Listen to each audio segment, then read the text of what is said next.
Olá! Hoje a gente vai se debruçar sobre um material que toca numa pergunta, assim, fundamental. Se a vida tem um propósito, onde é que a gente acha o manual de instruções?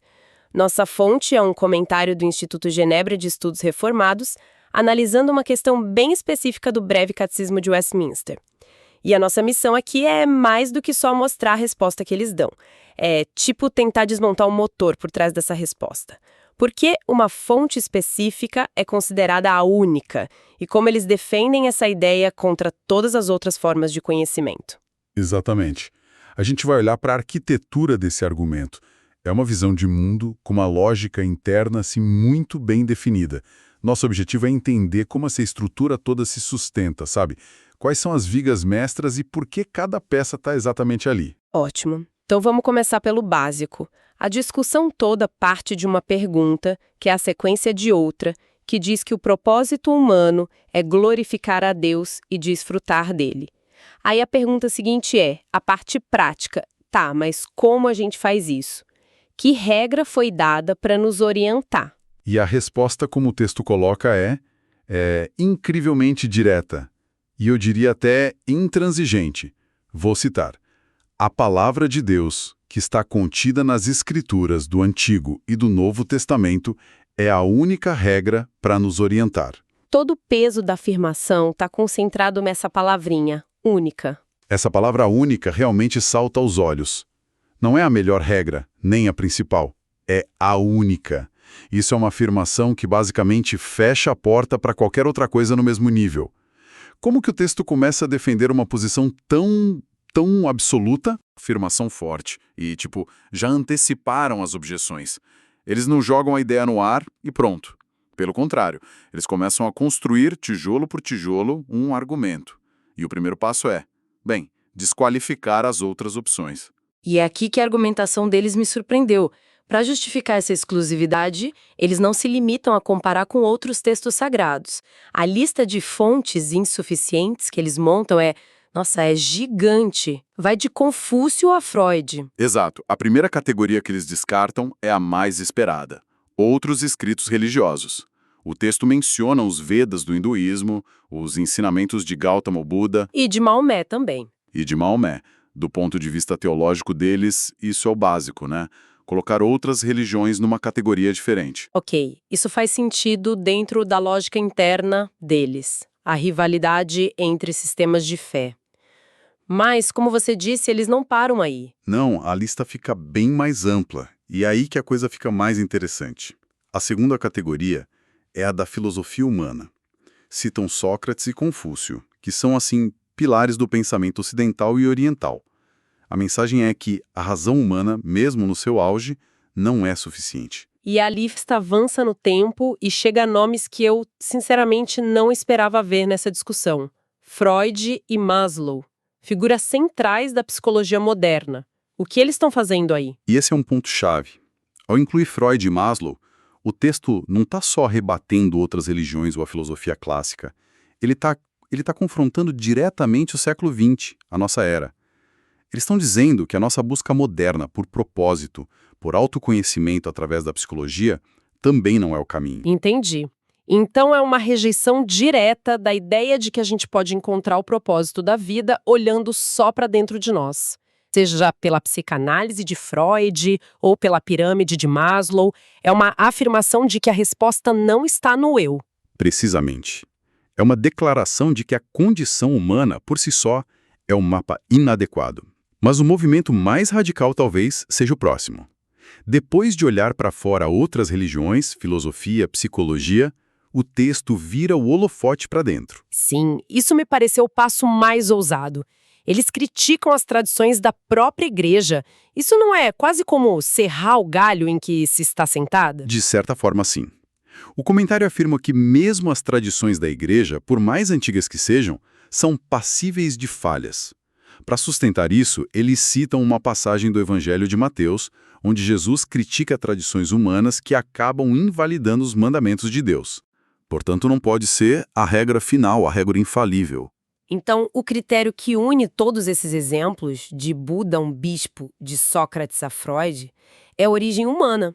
O argumento é que qualquer coisa que brota da mente ou da cultura humana está, por definição, sujeita a erro e, portanto, desqualificada. É isso. Você pegou o ponto central. Para os autores, a questão não é se Sócrates ou Maslow disseram coisas úteis. A questão é se eles podem ser a régua final infalível. E a resposta deles é um não categórico. Porque essa régua precisa ter uma garantia de perfeição que, na visão deles, transcende a capacidade humana. Ok, o argumento é poderoso. Eles basicamente colocaram toda a sabedoria humana numa única caixa, com o rótulo falível. Se tudo isso está fora do jogo, o que sobra? Qual é a justificativa para colocar as escrituras numa categoria completamente diferente? É a pergunta de $1 milhão. E o texto responde com 2 critérios muito rigorosos. Para algo ser essa regra perfeita, precisa ter, primeiro, uma origem divina. Vir de Deus. Isso, vir diretamente de Deus, não do homem. E segundo, essa comunicação precisa ser inerrante, ou seja, sem erro de fato, e infalível, incapaz de errar. É uma reivindicação de perfeição absoluta. Certo, mas origem divina e perfeição são conceitos abstratos. Como o texto argumenta que as escrituras, que são livros escritos por dezenas de pessoas ao longo de séculos, cumprem esses critérios na prática? Para explicar isso, o comentário usa 2 conceitos teológicos bem técnicos, mas que são cruciais aqui. O primeiro é a inspiração verbal. A ideia não é que Deus só deu aos autores uma inspiração vaga, um sentimento e disse escreve aí sobre isso. É mais específico que isso, então. Muito mais. Pense assim, como um compositor que não só entrega a melodia, mas dita cada nota, cada pausa. A visão aqui é que a inspiração de Deus se estende a cada frase, cada palavra, e segundo alguns teólogos dessa linha, até os menores detalhes nos idiomas originais. O texto até cita uma passagem de Mateus para ilustrar essa precisão. Nossa, isso é um nível de detalhe impressionante, não deixa quase nenhuma margem para o autor humano, então. E segundo conceito? O segundo é a inspiração plenária. Plenária vem de pleno, total. Isso complementa a primeira ideia. Significa que as escrituras são total e completamente inspiradas por Deus, não só em algumas partes. Ah, entendi. Isso se opõe a qualquer visão que diga, por exemplo, que as profecias são inspiradas, mas as partes históricas não. Para essa perspectiva, é um pacote fechado. Ou tudo é a palavra de Deus, ou nada é. Entendi. Então, uma é sobre a profundidade da inspiração, que vai até a última palavra, e a outra é sobre a extensão, que cobre o livro de capa a capa. Juntas, essas duas ideias formam uma blindagem teológica bem forte para a autoridade do texto, né? Exatamente. Elas criam a base para a afirmação de que a fonte original é inerrante, porque seu autor último é o próprio Deus. E essa lógica também os leva a fazer uma distinção muito clara sobre quais livros entram nesse clube exclusivo. O comentário menciona especificamente os livros conhecidos como apócrifos. Que são aqueles livros que estão em algumas versões da Bíblia, mas não em outras, certo? Isso. E, segundo esta visão, os apócrifos não possuem essa natureza de inspiração verbal e plenária. Portanto, eles são colocados na mesma categoria de outros escritos humanos. Podem ter valor histórico, sabedoria, mas não são parte da regra. Não compartilham dessa origem divina. Isso me leva a uma pergunta bem prática. Se as escrituras são a única regra, qual o lugar dos próprios documentos que a gente está usando, como a Confissão de Fé de Westminster e os catecismos? Dentro dessa lógica, eles não deveriam ser descartados também, já que foram escritos por humanos? Eles viram pó? Essa é a parte fascinante, porque a resposta não é descartá-los. O texto os chama de úteis, mas, e este é um mas gigante, ele estabelece uma hierarquia de autoridade muito clara. A utilidade e a validade de documentos como a Confissão de Fé são totalmente condicionais. Condicionais a quê? A estarem de acordo com as Escrituras. Exatamente. A regra de ouro é que todos esses documentos secundários devem ser avaliados apenas à luz das Escrituras. A Escritura funciona como padrão ouro, a régua final pela qual todo o resto, incluindo os resumos da própria tradição, deve ser medido. Então é quase como a relação entre uma Constituição e as leis comuns. As leis são úteis, necessárias, mas se qualquer lei entrar em conflito com a Constituição, ela é invalidada. A Escritura seria a Constituição nesse sistema e a confissão de fé uma lei importante, mas subordinada. É uma ótima analogia. A autoridade da confissão e dos catecismos é uma autoridade derivada, não original. Eles são vistos como guias de estudo valiosos, como sistematizações fiéis do ensino bíblico, mas nunca como a fonte primária. A lealdade final do fiel não é a confissão, mas a escritura que a confissão quer explicar. Isso cria uma dinâmica interessante. Significa que, em teoria, a tradição tem embutido um princípio de autocorreção. Ela está sempre, ou deveria estar sempre, se medindo contra a sua própria fonte de autoridade. Em teoria, sim. É um sistema que se protege de fossilização, pelo menos, na sua concepção. Ele exige uma verificação contínua. A tradição, por mais venerável que seja, nunca ganha um cheque em branco.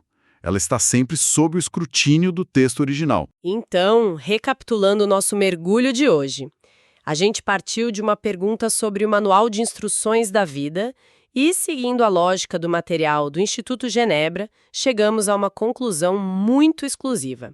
A resposta deles é que as escrituras do Antigo e Novo Testamento são a única regra. E essa exclusividade toda não é um capricho. Ela é sustentada por uma arquitetura de argumentos bem amarrada. Primeiro, a desqualificação de todas as outras fontes. Depois, a afirmação de uma origem divina para as Escrituras, garantida pela inspiração verbal e plenária. E, por fim, a criação de uma hierarquia clara, onde tudo, até os documentos da própria tradição, é subordinado a essa regra única. Isso nos deixa com uma reflexão final, uma tensão que esse próprio sistema cria, sabe? Se até os documentos de fé mais importantes de uma tradição, como as confissões, precisam ser continuamente avaliados pela fonte primária, o que isso nos diz sobre a relação entre um texto fundador e a tradição viva que se constrói ao redor dele? Fica a questão de como, na prática, essa tensão é gerenciada. Como uma comunidade garante que seus guias de estudo não acabem sutilmente ganhando uma autoridade igual ou até maior que o texto original. É uma pergunta sobre a natureza da autoridade e da interpretação que ecoa muito além deste contexto, sabe?